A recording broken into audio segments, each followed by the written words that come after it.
ಎಲ್ಲ ಪ್ರೀತಿಯ ವಿದ್ಯಾರ್ಥಿಗಳಿಗೆ ಲರ್ನ್ ಈಸಿಲಿ ಚಾನಲ್ಗೆ ಸ್ವಾಗತ. 8ನೇ ತರಗತಿ English student hand book key answers worksheet number 13 and 14. ನೀವು ಮೊದಲನೇ ಬಾರಿಗೆ ಲರ್ನ್ ಈಸಿಲಿ ಚಾನಲನ್ನು ನೋಡ್ತಾ ಇದ್ದಲ್ಲಿ ತಪ್ಪದೆ ಸಬ್ಸ್ಕ್ರೈಬ್ ಮಾಡ್ಕೊಳ್ಳಿ, ಮುಂದೆ ಬರ್ತಕ್ಕಂಥ ಯಾವುದೇ ವಿಡಿಯೋನ ಮಿಸ್ ಮಾಡಬೇಡಿ ಅಂತ ಹೇಳ್ತಾ ವರ್ಕ್ಶೀಟ್ ನಂಬರ್ 13ಗೆ ಬಂದಾಗ ಟಾಪಿಕ್ ಗ್ರೀಟಿಂಗ್ಸ್ ಅಂತ ಇದೆ. ಇಲ್ಲಿ ಗ್ರೀಟಿಂಗ್ಸ್ಗೆ ಸಂಬಂಧಿಸಿರ್ತಕ್ಕಂತಹ ಈ ಒಂದು ಆಕ್ಟಿವಿಟಿನಲ್ಲಿ ಕನ್ವರ್ಸೇಷನನ್ನು ನೀಡಲಾಗಿದೆ. ಇಲ್ಲಿ ಕನ್ವರ್ಸೇಷನನ್ನು ಓದ್ತಾ ಇಲ್ಲಿ ಗ್ರೀಟಿಂಗ್ ಎಕ್ಸ್ಪ್ರೆಷನ್ಸನ್ನು ಅಂಡರ್ಲೈನ್ ಮಾಡಬೇಕು ಅಂತ. Sujay, good morning Sampath, how are you? ಇಲ್ಲಿ ಆ ಗುಡ್ ಮಾರ್ನಿಂಗ್ ಸಂಪತ್ ಅಂತಕ್ಕಂಥದ್ದು ಗ್ರೀಟಿಂಗ್ಸ್ ಆಗುತ್ತೆ. ಮತ್ತು ಸಂಪತ್ ಹೇಳ್ತಕ್ಕಂಥ good morning Sujay, I am fine, how are you? ಇಲ್ಲಿ ಗುಡ್ ಮಾರ್ನಿಂಗ್ ಅಂತಕ್ಕಂಥದ್ದು ಗ್ರೀಟಿಂಗ್ ಆಗುತ್ತೆ. ನಂತರ Sujay, good to hear, I am also fine, nice to meet you here. Sampath, thank you, I am in little hurry, meet you later, bye. Sujay, see you soon, bye. ಇಲ್ಲಿ ಕೊಟ್ಟಿರ್ತಕ್ಕಂತಹ ಪ್ರತಿ ವಾಕ್ಯದಲ್ಲೂ greetings ಇದೆ. Good to hear, thank you ಇವೆಲ್ಲವೂ ಸಹ ಗ್ರೀಟಿಂಗ್ಸ್ಗೆ ಬರುತ್ತೆ. ನಂತರ some expressions of greetings R given, use them in and converse in pair ಅಂತ ಇದೆ. ಇಲ್ಲಿ ಕೊಟ್ಟಿರ್ತಕ್ಕಂಥ ಒಂದು expressions good morning, how are you doing, thank you, I am very well, great, thanks, fine, thank you ಇವೆಲ್ಲವೂ greetings ಆಗುತ್ತೆ. ಇವುಗಳನ್ನು ನೀವು ಬಳಸಿ ಒಬ್ಬರ ಜೊತೆ ಮಾತಾಡಬೇಕು, ನೀವು ಕನ್ವರ್ಸೇಷನ್ ಸ್ಟೂಡೆಂಟ್ ಜೊತೆ ಮಾತಾಡಬೇಕು. ನಂತರ ಸಮ್ ಎಕ್ಸ್ಪ್ರೆಷನ್ಸ್ ಆಕ್ಟಿವಿಟಿ 3ನಲ್ಲಿ some expressions of greetings are jumbled here, correct them and write in the box ಅಂತ ನೀಡಲಾಗಿದೆ. ಇಲ್ಲಿ ಕೊಟ್ಟಿರ್ತಕ್ಕಂಥ ಈ ಒಂದು ಎಕ್ಸ್ಪ್ರೆಷನ್ಸನ್ನು ನೋಡಿದಾಗ ವಾಕ್ಯದಲ್ಲಿರ್ತಕ್ಕಂಥ ಪದಗಳು ಅದಲು ಬದಲಾಗಿದೆ, ಅವುಗಳನ್ನು ನಾವು ಸರಿಯಾಗಿ ವಾಕ್ಯ ಮಾಡಬೇಕು. ಇಲ್ಲಿ ಮೊದಲನೇದು ನೋಡಿದಾಗ ಟು ಮೀಟ್ ನೈಸ್ ಯು ಅಂತಿದೆ, ಇದನ್ನು ನೈಸ್ ಟು ಮೀಟ್ ಯು ಅಂತ ಬರಿಬೇಕು. ನಂತರ ಟು ಮೀಟ್ ಯು ಪ್ಲೀಸ್ಡ್ ಅಂತಿದೆ, ಪ್ಲೀಸ್ಡ್ ಟು ಮೀಟ್ ಯು. ನಂತರ ಯು ಟು ಸಿ ಗುಡ್ ಅಂತಿದೆ, ಇಲ್ಲಿ ಗುಡ್ ಟು ಸಿ ಯು. ನಂತರ ಮೀಟ್ ಯು ಟು ಪ್ಲೆಜರ್ ಅಂತಿದೆ, ಪ್ಲೆಜರ್ ಟು ಮೀಟ್ ಯು. ನಂತರ ಗೋಯಿಂಗ್ ಈಸ್ ಹೌ ಇಟ್ ಅಂತಿದೆ, how is it going on. ಕೊನೆಯದಾಗಿ are doing you what ಅಂತಿದೆ, what are you doing ಅಂತಕ್ಕಂಥದ್ದನ್ನ ನಾವಿಲ್ಲಿ ಬರಿಬೇಕಾಗುತ್ತೆ.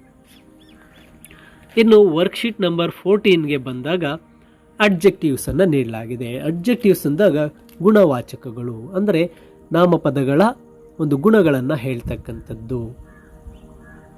ಇಲ್ಲಿ ನಾಮಪದಗಳು ಅಂದಾಗ may be persons, places or things. Okay, ಇಲ್ಲಿ ಅಡ್ಜೆಕ್ಟಿವ್ಸ್ಗೆ ಸಂಬಂಧಿಸಿದ ಹಾಗೆ ಚಿತ್ರಗಳನ್ನು ನೀಡಿದೆ. ಆ ಚಿತ್ರಗಳನ್ನು ನೋಡಿ ನಾವು ಒಂದು ಅಡ್ಜೆಕ್ಟಿವ್ಸನ್ನು ಬರಿಬೇಕು. ಇಲ್ಲಿ ಪ್ಯಾರೋಟ್ ಇದೆ, ಪ್ಯಾರೋಟ್ಗೆ ಸಂಬಂಧಿಸಿದ ಹಾಗೆ ಅಡ್ಜೆಕ್ಟಿವನ್ನು ಬರಿಬೇಕಾದ್ರೆ ಎಕ್ಸಾಂಪಲ್ ನೀಡಿದೆ ರೆಡ್ ಬೀಕ್. ನಂತರ ಅದೇ ರೀತಿಯ ಪ್ಯಾರೋಟ್ಗೆ ನಾವು ಆ ಪ್ಯಾರೋಟನ್ನು ವರ್ಣಿಸುತ್ತಾ ಅದರ ಒಂದು ಗುಣಗಳನ್ನು ಹೇಳ್ತಾ ಅಡ್ಜೆಕ್ಟಿವ್ಸನ್ನು ಬರಿಬೇಕು. Green feathers, black eyes, boat shaped body, ಈ ರೀತಿಯಾಗಿ ಬರಿಬೇಕಾಗುತ್ತೆ. ಇನ್ನು ಕ್ಯಾಟ್ಗೆ ಬಂದಾಗ small ears, brown hair, sharp eyes, ಈ ರೀತಿ. ನಂತರ ಹೌಸ್ಗೆ ಬಂದಾಗ big house, large verandah, white walls, glass window, ಈ ರೀತಿಯಾಗಿ ನಾವು ಆ ಒಂದು ಡಿಸ್ಕ್ರಿಪ್ಷನ್ ವರ್ಡ್ಸನ್ನು ಬರಿಬೇಕಾಗುತ್ತೆ. ಆ ಡಿಸ್ಕ್ರಿಪ್ಟಿವ್ ವರ್ಡ್ಸನ್ನೇ ನಾವು ಅಡ್ಜೆಕ್ಟಿವ್ಸ್ ಅಂತ ಕರಿತೀವಿ. ಇನ್ನು ಆಕ್ಟಿವಿಟಿ 2ಗೆ ಬಂದಾಗ select the correct describing words ಅಂತ ಕೊಟ್ಟಿದ್ದೆ. She is a dash girl, ಇಲ್ಲಿ ಬ್ಯೂಟಿಫುಲ್, ಹೈ ಅಂತ ಕೊಟ್ಟಿದೆ, beautiful girl correct answer. Naveen is a dash boy, strong boy, 5 boy ಅಂತ ಇದೆ, ಇಲ್ಲಿ ಸ್ಟ್ರಾಂಗ್ ಬಾಯ್ ಅಂತಕ್ಕಂಥದ್ದು ಸರಿಯಾದ ಉತ್ತರ ಆಗುತ್ತೆ.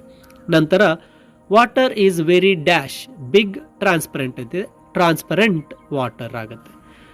4th ಒನ್ಗೆ ಬಂದಾಗ the full moon is dash in shape ಇದೆ, ರೌಂಡ್, ಸ್ಕ್ವಯರ್ ಅಂತಿದೆ, round in shape correct answer.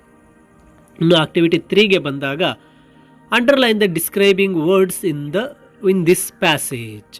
ಇಲ್ಲಿ Tenali Rama had a cat, the cat was very cute, ಇಲ್ಲಿ ಕ್ಯೂಟ್ ಅಂತಕ್ಕಂಥದ್ದು ಅಡ್ಜೆಕ್ಟಿವ್ ಆಗುತ್ತೆ. Tenali Rama gave the cat cold milk every day, ಇಲ್ಲಿ cold milk, cold ಅಂತಕ್ಕಂಥದ್ದು adjective. One sunny morning, sunny morning, sunny ಅಂತಕ್ಕಂಥದ್ದು adjective. He gave hot milk to fat cat ಅಂತಿದೆ, hot, hot ಅಂತಕ್ಕಂಥದ್ದು adjective, fat cat, fat ಅಂತಕ್ಕಂಥದ್ದು adjective. The cat licked hot milk and burnt its red tongue ಅಂತ ಇದೆ. Hot ಮಿಲ್ಕಲ್ಲಿ hot ಅಂತಕ್ಕಂಥದ್ದು adjective, red ಟಂಗ್ಗೆ ಬಂದಾಗ ರೆಡ್ ಅಂತಕ್ಕಂಥದ್ದು adjective. From that day onwards the feared cat never drank white milk. ಇಲ್ಲಿ feared cat ಅಂದಾಗ ಫಿಯರ್ಡ್ ಅಡ್ಜೆಕ್ಟಿವ್, ಮತ್ತು ವೈಟ್ ಮಿಲ್ಕಲ್ಲಿ ವೈಟ್ ಅಂತಕ್ಕಂಥದ್ದು ಅಡ್ಜೆಕ್ಟಿವ್. ಇನ್ನು ಆಕ್ಟಿವಿಟಿ 4ಗೆ ಬಂದಾಗ use dictionary, try to identify as many as describing words as possible ಅಂತ ಕೊಟ್ಟಿದ್ದಾರೆ. ಇಲ್ಲಿ ಟ್ರೀಸ್ಗೆ big trees, tall trees, green trees ಅಂತ ಕೊಟ್ಟಿದೆ. ಅದೇ ರೀತಿಯಲ್ಲಿ ಕೊಟ್ಟಿರ್ತಕ್ಕಂಥ ಪದಗಳಿಗೆ ನಾವು ಆ ಡಿಕ್ಷನರಿಯನ್ನು ಬಳಸಿ ಅಡ್ಜೆಕ್ಟಿವ್ಸನ್ನು ಹುಡುಕಿ ಬರೀಬೇಕಾಗತ್ತೆ. ಕ್ಲಾಸ್ ಕೊಟ್ಟಿದೆ, small class, large class, last class, lovely class, big class, ಈ ರೀತಿ ಬರೀಬೇಕು. First class. ನಂತರ ಫ್ಯಾಮಿಲಿಗೆ happy family, cute family, large family, single family, big family, ಈ ರೀತಿ. ಇನ್ನು ಕೊನೆಯದಾಗಿ ಗಾರ್ಡನ್ ಕೊಟ್ಟಿದೆ, green garden, big garden, flower garden, bushy garden, ಈ ರೀತಿ, ಅಥವಾ ಬ್ಯುಸಿ ಗಾರ್ಡನ್, ಈ ಒಂದು ಅಡ್ಜೆಕ್ಟಿವ್ಸನ್ನು ಬರೀಬಹುದಾಗಿರುತ್ತೆ. ಇದು ಆಕ್ಟಿವಿಟಿ ನಂಬರ್ 13 ಆ್ಯಂಡ್ 14 ವರ್ಕ್ಶೀಟ್ಸ್ 13 ಮತ್ತು 14ಗೆ ಸಂಬಂಧಿಸಿರ್ತಕ್ಕಂತಹ ಕೀ ಆನ್ಸರ್ಸ್ ಆಗಿರುತ್ತೆ. ಮತ್ತು ಮುಂದಿನ ವಿಡಿಯೋದಲ್ಲಿ ಮುಂದಿನ ವರ್ಕ್ಶೀಟ್ಸನ್ನು ಆನ್ಸರ್ಸನ್ನು ನೀಡ್ತಾನೆ.